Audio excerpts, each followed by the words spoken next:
मेरे प्यारे बच्चों, कैसे हैं आप सभी। उम्मीद कर रहा हूं कि बहुत बेहतरीन होंगे और ज़ोर शोर से अपनी परीक्षा में लगे होंगे, क्योंकि परीक्षा के जो टाइम है परीक्षा का बहुत कम बचा हुआ है। जल्द मान लो 1 महीने बाद आपका एग्जाम आने वाला है।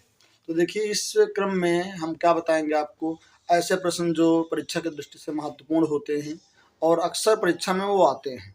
तो ऐसे प्रश्नों को हम कराएंगे अगली सीरीज में, जिसका नाम होगा आपका, ठीक है, पासिंग सीरीज। कैसे आप परीक्षा को पास करें। जो बच्चे कमज़ोर हैं, हमारा उद्देश्य है कि वो इस मैथ में फेल ना हों। कैसे वो परीक्षा को पास कर सकते हैं, इसके लिए हम आपको अगली सीरीज़ में सीरीज स्टार्ट करेंगे। कैसे कैसे वो पास हों, कौन कौन से क्वेश्चन पढ़ें जिससे उनके नंबर बेहतरीन हो सके। तो आइए, आज हम देखेंगे अनसॉल्व्ड का सेट नंबर 7 2025, जिसके हमारे 10 सवाल पिछली वीडियो में आपको मैंने बताया था। आज जो है हम बताएंगे आपको सवाल नंबर 11 से, ठीक है, जो कि हमारा ऑब्जेक्टिव प्रश्न है। देखो यहाँ पे सवाल नंबर हमारा 11 क्या दिया गया है। कहा है कि यदि कॉज थीटा बराबर 1 है तो टैन थीटा का मान क्या होगा। कॉज थीटा बराबर 1 तो टैन थीटा का मान कितना होगा। देखिए क्वेश्चन नंबर हमारा कौन सा है यहाँ। क्वेश्चन नंबर हमारा भैया होगा 11। देखिए सवाल नंबर कौन सा है हमारा, 11 नंबर सवाल है। इसमें कहा गया है कि यदि कॉज ए बराबर कितना है 5/13 तो टैन ए का मान निकालिए। तो हम जानते हैं कॉज क्या होता है, आधार बटे कर्ण, ठीक। तो यहाँ से लंब हम निकालेंगे, तो लंब के लिए हम लगाएंगे पाइथागोरस की प्रमेय। क्या होता है, लंब बराबर अंडर रूट कर्ण स्क्वायर, जो कि 13 है, 13 का स्क्वायर, और माइनस आधार स्क्वायर जो कि 5 है, तो 5 का स्क्वायर हो जाएगा।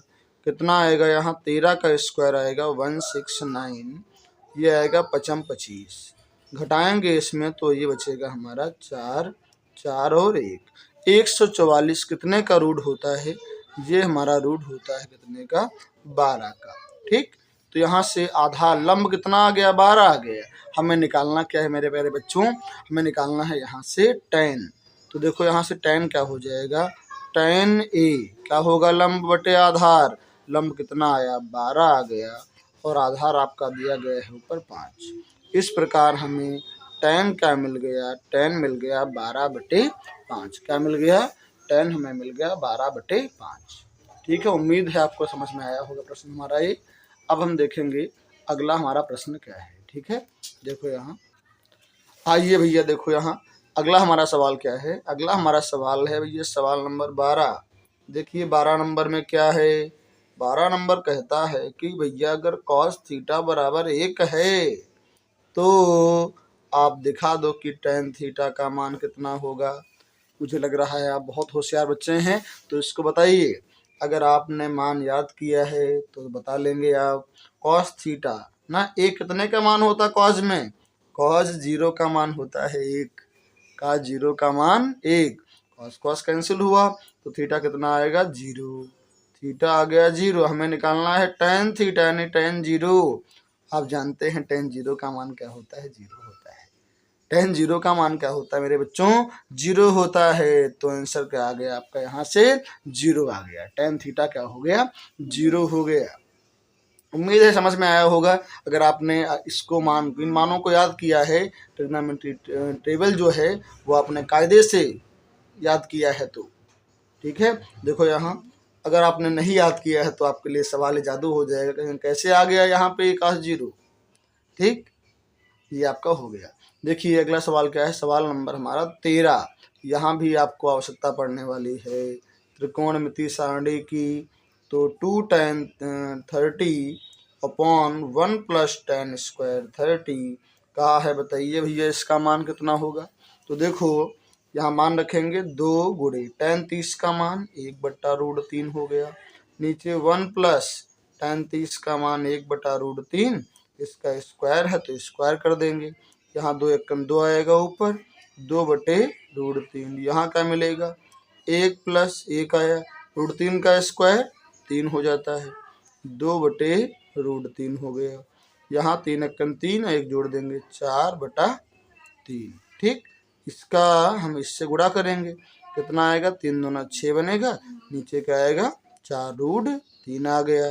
देखो 2 दूना 4, 2 तिया 6, ऊपर कितना आया, ऊपर आया 3, और 3 को हम लिखेंगे √3, ठीक। नीचे क्या है 2√3, ठीक। √3 चला गया, क्या आया √3/2। ऑप्शन नंबर भैया हमारा ए सही हो गया, ठीक। समझ में आया नहीं आया? देखो मेरे बच्चों, अगला सवाल क्या है? सवाल नंबर हमारा अगला है 14 नंबर, ठीक। कौन सा नंबर अगला है? सवाल नंबर 14। क्या है देखो, ये हमारा है tan अल्फा बराबर sin अल्फा। तो कहा है अल्फा का मान बता दो। तो देखो यहाँ इसको तो देखते हुए बताएंगे आप कि इसका मान कितना होगा, अगर आपका ऑब्जेक्टिव में आया है तो, ठीक है। क्या करेंगे देखो, यहाँ से tan अल्फा और sin अल्फा अगर बराबर हैं तो कितने बराबर होंगे? तो हम जानते हैं tan अल्फा और sin अल्फा 0 पे बराबर होते हैं, क्योंकि tan 0 का मान भी 0 होता है और sin 0 का मान भी 0 होता है। इसलिए अल्फा कितना होना चाहिए? 0 होगा, ठीक। अल्फा का मान क्या होगा? 0 हो जाएगा, और आप टिक कर देंगे, जो भी इसका ऑप्शन हो उसमें हम गोला कर देंगे, ठीक। अब हम देखेंगे सवाल नंबर आपका 15 सवाल क्या कहता है कि एक वृत्त है जिसकी त्रिज्या 6 है। त्रिज्या यानी भैया आर दिया गया है, ठीक। कितनी है? 6 सेंटीमीटर त्रिज्या है, और त्रिज्यखंड केंद्र पर 60 डिग्री का कोण बना रहा है, अर्थात थीटा बराबर कितना है? कितना डिग्री दिया गया? 60 डिग्री। भैया 60 डिग्री बनाएंगे, यहाँ पे 60 डिग्री हो गया। तो कहा है त्रिज्यखंड का क्षेत्रफल ज्ञात करो। क्या निकालेंगे? त्रिज्यखंड का क्षेत्रफल। आपने पढ़ा होगा, क्योंकि आप बहुत दिन से तैयारी कर रहे हैं। θ/360 पाई r² है। अब यहाँ मान रखना केवल आपको, काट तो लेते ही हैं आप। थीटा बराबर 60 डिग्री बटे 360 डिग्री गुणे, आंसर किस में आ रहा भैया? पाई में। तो पाई का मान नहीं रखेंगे, r², आर हमारा 6 आया है, यहाँ लिखेंगे 6 का स्क्वायर, ठीक। कितना बनेगा देखो यहाँ से, ये हमारा बनेगा, ये कट गया, ये कट गया, 6 × 6 6 × 36, क्या आया? 1/6। ये पाई बनेगा, 6 का स्क्वायर 6 × 36, 6 × 6 6 × 36, कितना आ गया? ये 6 पाई। तो क्या आया? 6 पाई सेंटीमीटर स्क्वायर यानी वर्ग मीटर। इस प्रकार हमारा ये प्रश्न भी सॉल्व हो गया। आप देख रहे होंगे बहुत आसान से प्रश्न आते हैं, आपको टेंशन न लीजिए, क्योंकि अगर आप डेली थोड़ा थोड़ा पढ़ेंगे तो एक दिन आप उस मंजिल को प्राप्त करेंगे जो आपने सोचा नहीं होगा, क्योंकि बूंद बूंद से घड़ा भरता है। आप जुड़े रहिए हमारे साथ में, और हम आपको ऐसे ही सवाल डेली बताएंगे, और महत्वपूर्ण जो सीरीज होगी, ठीक है, उसमें आप जुड़िए, ठीक है, जिससे आप परीक्षा में अच्छे नंबर ला पाएँ। देखो भैया मेरे कितने, यहाँ पे हमने सवाल नंबर 15 हल कर लिया है। अब देखो सवाल नंबर 16 क्या है। 16 में कहा गया है कि यदि a सेंटीमीटर भुजा के 2 घनों के संलग्न फलकों को मिलाकर रखा जाए तो बनने वाले ठोस का पृष्ठीय क्षेत्रफल ज्ञात कीजिए। बहुत ही प्यारा सा सवाल है, ठीक है। देखिए कैसे इसको हल करेंगे। देखिए क्या है कि a सेंटीमीटर भुजा के 2 घनों को मिलाकर पास में रखा गया है, तो क्या बनेगा? घनाभ बन जाएगा ना। तो देखो जैसे हम कहें कि एक मान लो ये हमारा एक घन है, इसकी भुजाई a है, ठीक। a इसकी भुजा हो गई। अब एक और घन ले आओ, उसकी भी भुजा कितनी भैया है? a है, ठीक। तो कहा जो बनेगा उसका क्या निकालो, उसका हमें निकालना है पृष्ठीय क्षेत्रफल। तो आपने क्या देखा कि इसकी जो लंबाई है पहले a थी, अब डबल हो गई, तो l कितना हो गया? l हो गया आपकी लंबाई जो हो गई 2a हो गई। और चौड़ाई, तो देखो यहाँ ये हमारी a चौड़ाई थी पहले ही, अगर 2 घन लगा दोगे तब भी तो a ही रहेगा, यानी b कितना होगा हमारा? a रहेगा। ऊंचाई यानी h कितना रहेगा? a ही रहेगा, केवल लंबाई में वृद्धि होगी। और क्या बनेगा? बनेगा घनाभ भैया। और हमें निकालना क्या इसमें है? पृष्ठीय क्षेत्रफल, एरिया। क्या निकालेंगे? पृष्ठीय क्षेत्रफल किसका? घनाभ का। तो हम जानते हैं क्या होता है, 2l × b। l कितना देखो ऊपर है 2a, b कितना है? a, प्लस bh, ba है, ha है, फिर ha है, l कितना है मेरे बच्चों? 2a। क्या बनेगा? यहाँ से 2 हो गया, ये आपका आएगा 2a², a², यहाँ आएगा आपका 2a²। कितने a² हो गया? 2 1 3 2 5, अंदर हमारा आ गया 5a²। क्या मिलेगा? 5 दूना 10a²। कितना मिल गया हमें बच्चा? 10a²। इस प्रकार हमारा ऑप्शन नंबर ये सी जो है सही हो जाएगा। ठीक, और ये प्रश्न हमारा भी ये सॉल्व हो गया। देखो अगला प्रश्न क्या है, बहुत ही प्यारा सा प्रश्न है। ये सवाल तो आपका 100% परीक्षा में रखा होगा।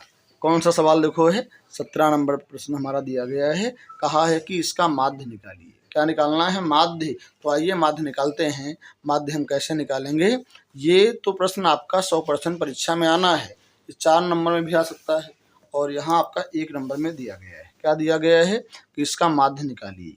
ठीक, सवाल नंबर 17। तो माध्य के लिए हम क्या करेंगे? बनाएंगे इसमें 4 टेबल।